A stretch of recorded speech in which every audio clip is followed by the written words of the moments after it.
A hospital in southern Israel is among the targets in airstrikes by Iran as the conflict between the two hits the 1-week mark. This is the latest footage from NBC News as Iran's latest wave of attacks on buildings and that hospital left at least 45 people dead.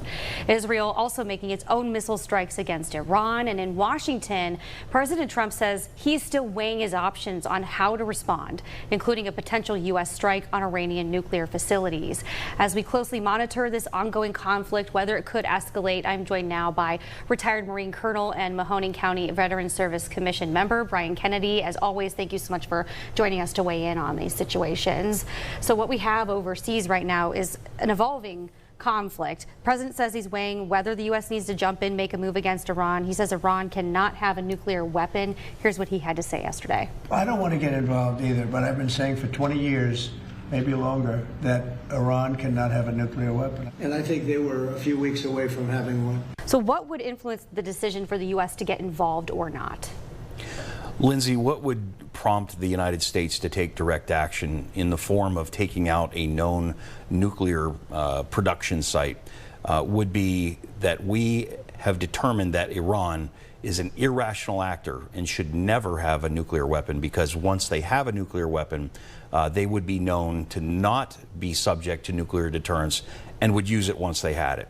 So the way that it works in nuclear deterrence is individuals that have these weapons are much like individuals sitting in a room filled with gasoline. Everyone has a match. If you light the fuse, i.e. use your own nuclear weapon, then now you destroy yourself, you destroy everyone else. That's the nature of deterrence. And what we're saying is that Iran cannot and will not behave in that manner with regards to deterrence. Okay. Now, NBC News is reporting U.S. intelligence agencies. They say Iran has not made a decision to rush toward building an atomic bomb. President mentioned giving Iran, quote, that ultimate ultimatum on whether to strike. Do you think diplomacy seems likely at this point? Is there time to work something out? There's always time for diplomacy. There's always time to talk. Sometimes it looks weak, and sometimes it looks like the last resort to use military force prior to introducing forces and or aircraft.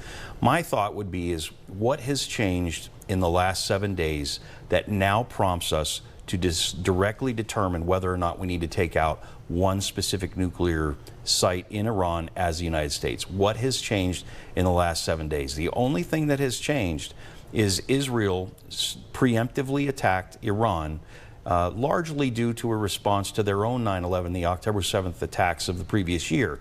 So now we start to have to wonder what exactly has changed for the United States that now makes Iran an existential threat to the United States first and an existential threat to Israel second, from our viewpoint. And knowing what could be happening on the ground right now, do you think more physical military assets from the U.S. might be moved there? In a sense, the things that we offer that could be of use to Israel would be ballistic missiles, those that are precision guided ballistic missiles, and this one-off production bunker busting bomb that nobody else owns except for us. It's 30,000 pounds, 15 tons of deep penetrating capability that can take out this known nuclear site in Iran. Those are the only two things that we really can bring to bear against Iran. The real question, and I come back to it, is should it be used now, and what's changed in the last 7 days that makes this such a hot issue, other than the fact that Israel is on the offensive with Iran? If you go back, even in time, what about the sanctions? Do those work? Could they work in this instance? Well, I go back to nuclear deterrence. If you have somebody that now enters the executive club of having nuclear capability, once they're in that club, they now have a bargaining chip to deflect and defer sanctions. So I think what they're ultimately saying is we want to keep Iran as somebody that can be sanctioned and should not have a nuclear weapon. So if it sounds like double talk and double speak and quid pro quo and lots of different catch-22s, it really is. That's the nature of nuclear deterrence. How soon do you think the president could make a decision? Who's helping him make that decision? Well, in these instances, you're supposed to have the National Security Council, you know, the Secretary of State, Secretary of Defense, the Chairman of the Joint Chiefs, the National Security Advisor, those people advising what type of response should be made. I always have thought that the greatest power that the U.S. president possesses is the power of restraint. You don't need to prove how strong you are as a U.S. president. You are. But if you exercise restraint, that's when I think you exercise real power over the rest of the world. All right, we'll watch to see what happens. Brian Kennedy, thank you so much for joining us right here at 5 as we watch this ongoing situation. Thanks, Lindsay.